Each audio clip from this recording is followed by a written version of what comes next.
Heidi, could you tell me a little bit about the work you do and some of the projects that you're currently involved in?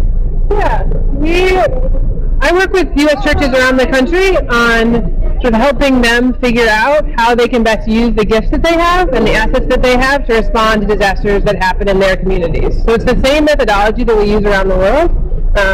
So in the same way that a church in Rwanda and Burundi is determining how that congregation and that diocese is best placed to respond to childhood mortality issues or HIV in their community, we're working with churches here in the U.S. to figure out how they can respond to their vulnerable neighbors after disasters.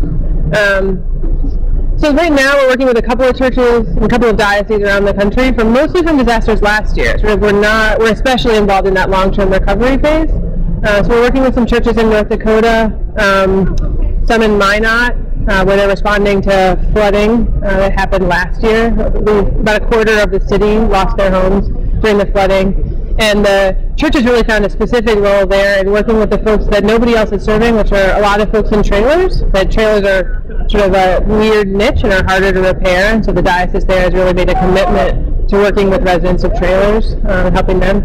And then another church in North Dakota up on a reservation near the Canadian border, the Spirit Lake Nation, where there's chronic flooding and the water level has been rising for the last decade. And sort of combined with the huge vulnerability that existed there anyway and the rural poverty on that reservation. And the diocese is we're partnering with the diocese, who's partnering with a local congregation to provide a case manager to work with those impacted families to help them figure out how they can either figure out a place to stay in that community with the limited housing stock, especially as more and more homes are flooding, or figure out how they can relocate or sort of how they can make those individual decisions. So there's a lot of variety in this because each individual disaster has its own implications for a local community. Are there some protocols for dealing with different types of disasters that you use?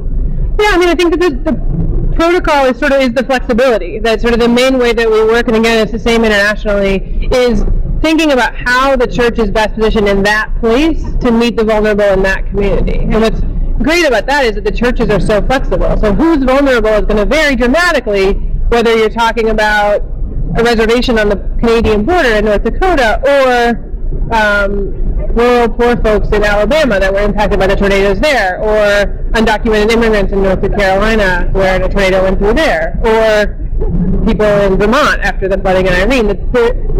Who is at risk in each community varies, but the common thread is the churches know who those folks are because they had relationships with them before. And what's different in each place is the churches have different strengths. So the church is very different in North Dakota than it is in Alabama.